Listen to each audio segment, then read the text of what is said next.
vykstame į Šeduvą. Tai nedidelis Lietuvos miestelis, visai netoli nuo Šiaulių. Ir čia aplankysime reikšmingą muziejų. Būtent Šeduvos žydų istorijos muziejus Dingęs Štetlas kviečia į ypatingą prisiminimų kelionę. Ši vieta atveria duris į laiką, kai nedidelėse Lietuvos miestelėse vyrė gyvas ir spalvingas gyvenimas.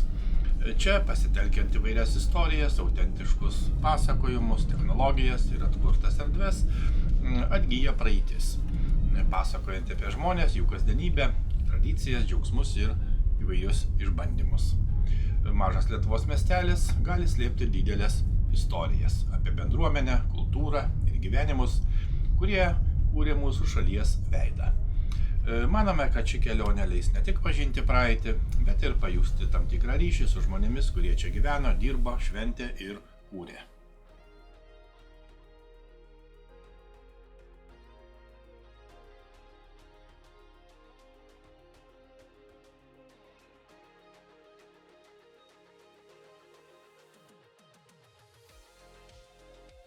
Taip, šiandien esame Šeduvoje, netoli Šiaulių, maždaug 40 km nuo Šiaulių, yra nedidelis miestelis Šeduva ir esame Štetle, būtent Dingęs Štetlas, taip vadinasi šitas modernus, įdomus įvairiomis prasmėmis muziejus Dingęs Štetlas, kuris pasakoja apie Lietuvos žydų ir žinoma Šeduvos žydų bendruomenę, jos istoriją, likimus ir panašiai.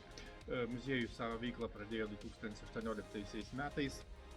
Išties yra modernus architektūrinių požiūrių pastatas, išties įvairios, tikrai turtingos ekspozicijos, kurios pasakoja apie, iš esmės, dingusius štetlus, ištisą štetlų civilizaciją. Muziejus ne tik įdomus pažintinė prasme, bet žinoma, tai yra atminties vieta, įamžinanti išties įvairius ir sunkius laikotarpius visos Lietuvos, žinoma, žydų bendruomenės gyvenime. Ir ekspozicijos tikrai yra puikios, gerai įrengtos, yra gausios savo informacija, įvairios interaktyvus pavyzdžiai, pasakojimai, išdėstyta tikrai gerai, tinkamai ir yra daug ką pažiūrėti, daug ką sužinoti, prisiminti ir suvokti įvairių laikotarpių sudėtingą istorinį žydų bendruomenės kelią. Taip, kad tikrai pravartu aplankyti šitą muziejų, ir plačiau ir giliau susipažinti su, apskritai Lietuvos, ne tik žydų, bet visos Lietuvos istorija.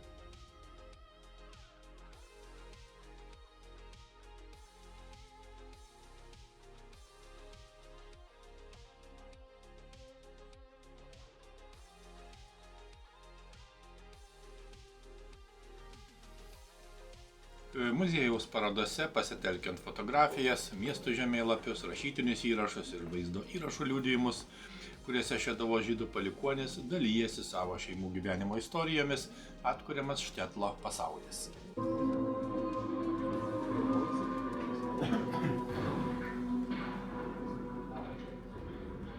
Pirmasis pasaulinis karas sujauks visų Šeduvos žydų likimus. Rusijos valdovai nepasitikėjo žydais, laikė juos nelojaliais. Frontui artėjant prie vakarinių Rusijos imperijos sienų, Rusijos kariuomenė priverstinai iškėlė 190 000 Lietuvos žydų, tarp jų ir Šeduvos žydus, į Rusijos gilumą.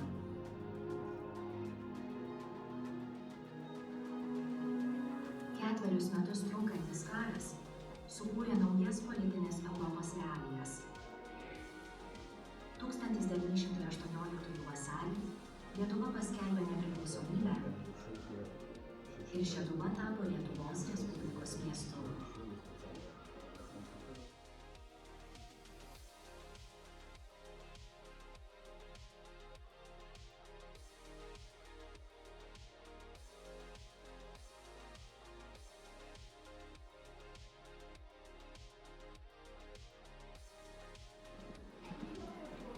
Vienoje iš pagrindinių galerijų lankytojus pasitinka įspūdinga turgaus ekspozicija.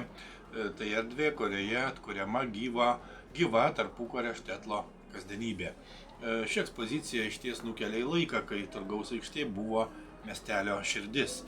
Čia rinkdavosi žmonės ne tik prekiauti, bet ir susitikti, dalintis naujienomis, diskutuoti, švęsti ar tiesiog spręsti bendruomenės reikalus. Muziejuje ši erdvė atkurta taip, kad galima pasijusti tarsi vaikščiotum tikrame miestelio turguje. Interaktyvios instaliacijos, vaizdai ir pasakojimai išties leidžia pamatyti, kaip dirbo amatininkai, kaip vyko prekyba, kaip žmonės bendravo ir leido laisvalaikį.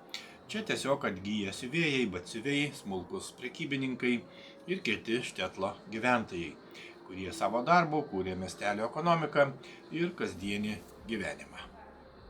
Na ir esminė žinia ta, kad Štetlas buvo gyvas ir spalvingas pasaulis, kuriame žydai ir lietuviai gyveno greta, dirbo, mokėsi ir kūrė bendrą miestelio gyvenimą.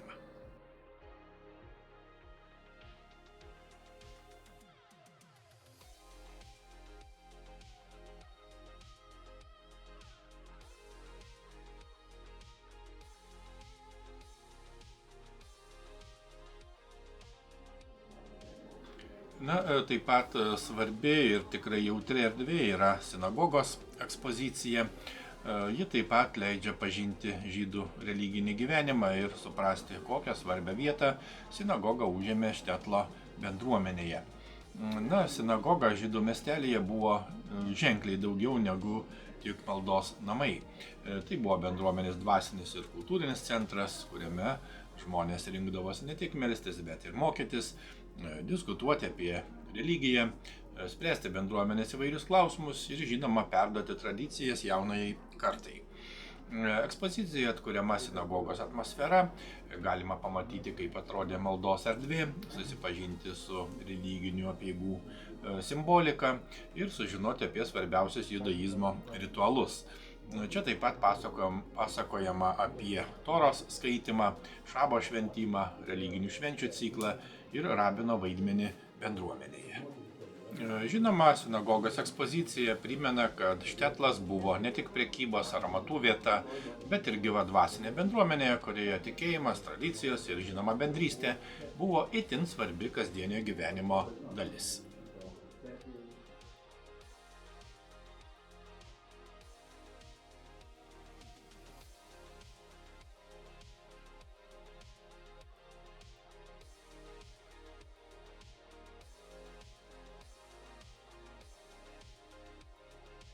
Kita itin įdomi muziejuje esanti ekspozicija yra pavadinta Svajonės ir tikrovė.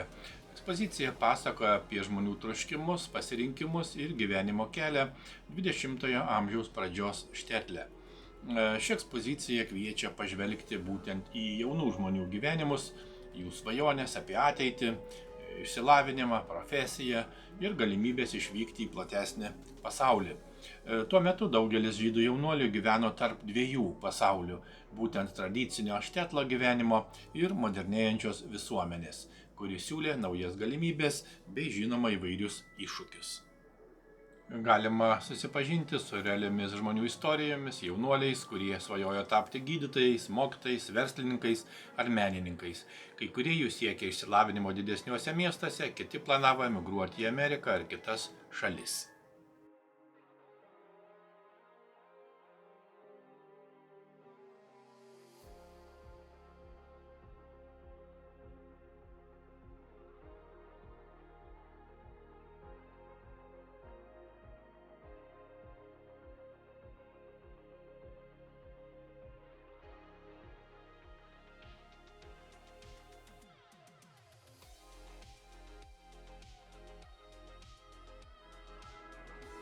Žinoma, kartu parodoma ir kasdienybės tikrovė, įvairūs socialiniai iššūkiai, ekonominės galimybės, šeimos lūkesčiai ir bendruomenės tradicijos, kurios vienaip ar kitaip formavo žmogaus gyvenimo kelią. Ši priešprieša tarp svajonių ir realybės leidžia suprasti, su kokiais pasirinkimais susidūrė to meto žmonės. Naudojant interaktyvius pasakojimus, autentiškus dokumentus ir multimedijas, Ekspozicija tikrai leidžia geriau įsitraukti į šių žmonių gyvenimus ir pajusti, kaip svajonės susidurdavo su realybė. Ekspozicija vienaip ar kitaip primena, kad kiekvienas Štetlo gyventojas turėjo savo istoriją. Tai pasakojimas apie jaunystę, pasirinkimus ir gyvenimo kelią, kuris dažnu atveju buvo nenuspėjamas.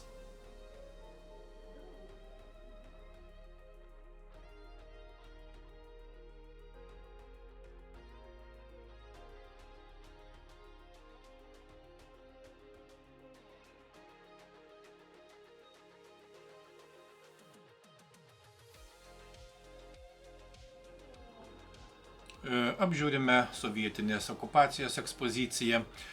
Ši ekspozicija pasakoja apie dramatiškus pokyčius, kurie prasidėjo 20-ojo amžiaus viduryje. Ši ekspozicija nukelia į laikotarpį, būtent po 1940 metų, kai Lietuva buvo okupuota ir pateko į Sovietų Sąjungos valdžią. Tuo metu pasikeitė žinoma visa visuomenės struktūra, buvo nacionalizuojamas turtas, uždaromos ar pertvarkomos organizacijos, keitėsi švietimo sistema ir žinoma kasdienis žmonių gyvenimas. Na, o Štetlo bendruomeniai tai buvo itin sudėtingas ir neramus metas. Ekspozicijoje pasakojama, kaip sovietinė valdžia paveikė vietos gyventojus, buvo ribojama religija, uždaromos religinės institucijos, keitėsi ekonominis gyvenimas, na, o tradicinė bendruomenės tvarka tiesiog pradėjo nykti.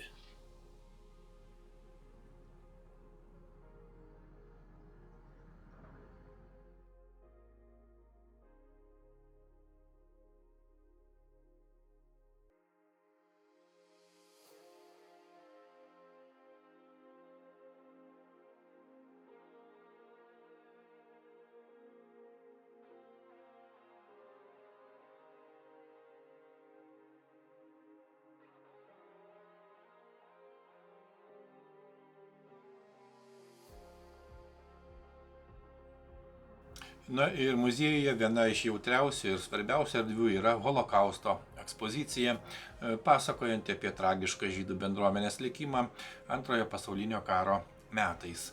Ši ekspozicija skirta įvykiams susijusiems su Holokaustu Lietuvoje. 1941 metais prasidėjus nacių Vokietijos invazijai į Sovietų Sąjungą, operacija Barbarosa, nacių okupacijos metu buvo pradėtas sistemingas žydų persiekimas ir naikinimas. Mažų miestelių, ypač Štetlų, žydų bendruomenės, kurios šimtmečius kūrė Lietuvos kultūrą ir ekonomiką, buvo beveik visiškai sunaikintos. Ekspozicija pasakoja apie Šeduvos ir aplinkinių vietovių žydų bendruomenės likimą. Per autentiškus liudijimus, dokumentus, nuotraukas ir multimedijas sužinome apie žmonės, kurie gyveno šiame miestelyje, jų šeimas, jų kasdienį gyvenimą, ir žinoma tragiškus įvykius, kurie nutraukė jų istorijas.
Žinoma, didelis dėmesys skiriamas įvairioms asmeninėms istorijoms, tai yra konkretiems žmonėms, kurių gyvenimai buvo nutraukti.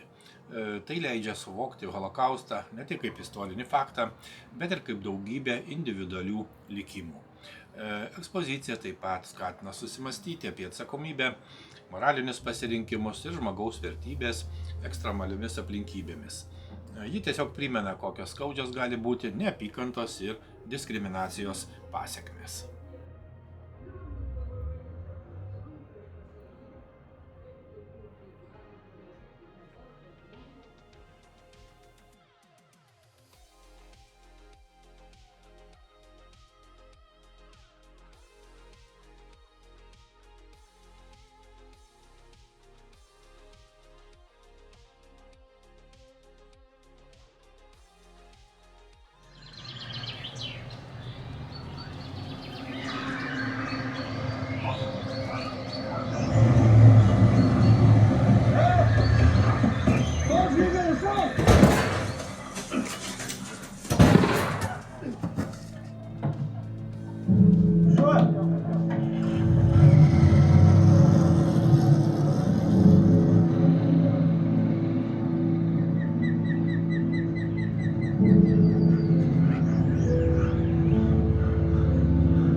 عشر فرزين سنة أسمع Irmã do Zé, assim, contamos na fome.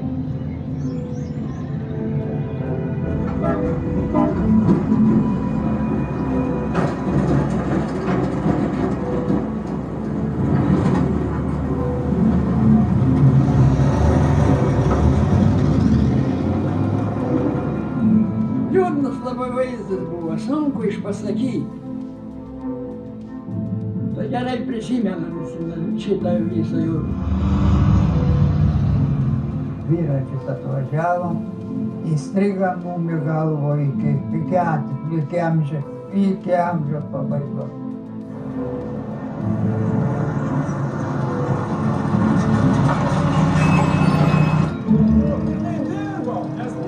Kas vyksta?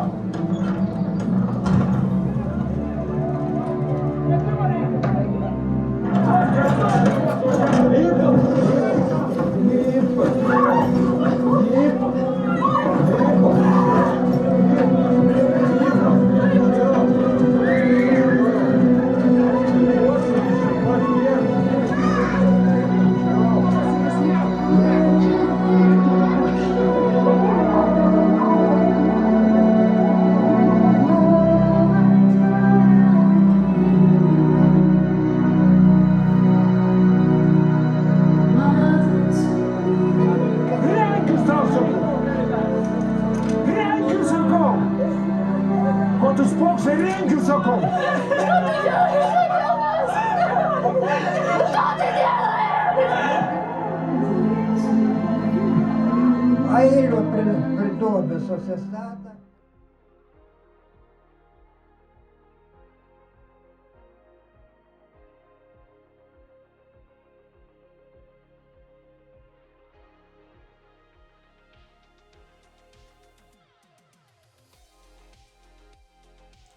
Trečiajame aukšte esanti ekspozicija kviečia pažvelgti į kur kas platesnį žydų istorijos ir atminties kontekstą, po pasakojimo apie kasdienį štetlo gyvenimą, svajonės, okupacijas ir holokausto tragediją.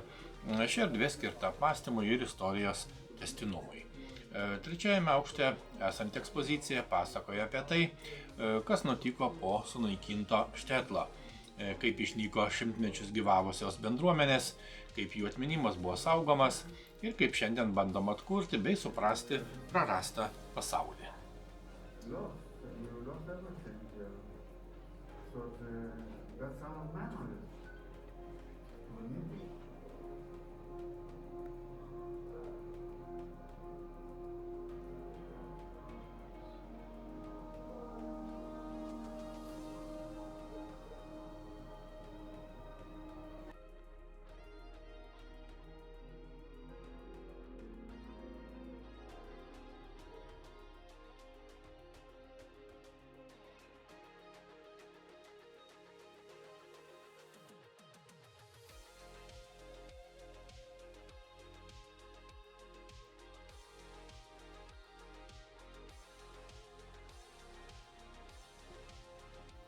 Ekspozicijoje galima susipažinti su išlikusiais liudijimais ir prisiminimais apie kadaise klestėjusias bendruomenės, istorikų ir tyrėjų darbų atkuriant Štetlą gyvenimo istorijas, na ir žinoma įvairių žmonių pastangomis išsaugoti atmintį apie sunaikintą kultūrą. Pasitelkiant šiuolaikinės technologijas, pasakojimus ir žinoma vizualinės instaliacijas, ši erdvė leidžia geriau suvokti, kad nors Štetlas kaip fizinė vieta ir išnyko, jo istorija ir kultūrinė reikšmė išlieka. Ši ekspozicija tarsi užbaigia visą muziejaus pasakojimą, tai yra nuo gyvo miestelio gyvenimo iki tragiškos jo pabaigos ir šiandieninio siekio jį prisiminti.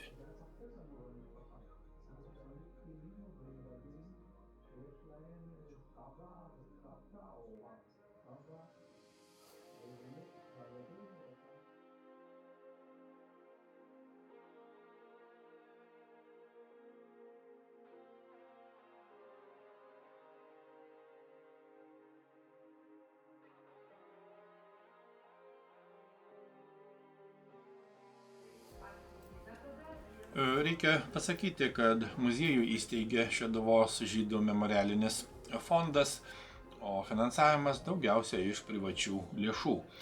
Na ir žinoma, didžiausia dalis užsienio litvakų iniciatyva. Muziejus lankytojams buvo atidarytas 2025 m. rugsėjo 20 d. po 14 metų trukusių tyrimų, memorialinių objektų tvarkybos ir statybos. Na ir pagrindinis tikslas yra aiškus – papasakoti apie Šeduvos žydų bendruomenę, jų kasdienį, religinį visuomeninį gyvenimą, taip pat holokausto metu sunaikintą ištisą Štetlų civilizaciją.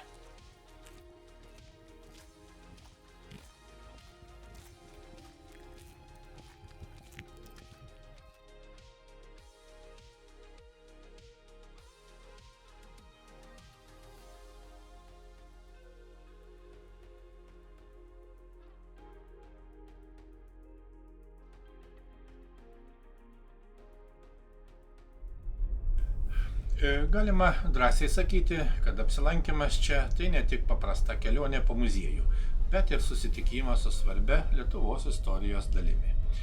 Čia galima susipažinti su kadaise miesteliuose klestėjusiu žydų gyvenimu, jų tradicijomis, kultūra ir kasdienybė. Muziejus yra reikšmingas pažintinė ir kultūrinė prasme, nes padeda geriau suprasti, kokį svarbį vaidmenį žydų bendruomenės turėjo Lietuvos miestelių gyvenime. Kartu jis primena ir tragiškus istorijos įvykius susijusius su holokaustu. Svarbiausia, kad ši vieta saugo istorinę atmintį. Primena žmonės ir bendruomenę, kuri buvo sunaikinta, bet kurios istorija neturi būti pamiršta. Tokios vietos padeda mums geriau suprasti praeitį ir išsaugoti ją ateities kartoms. Iki kitų kelionių.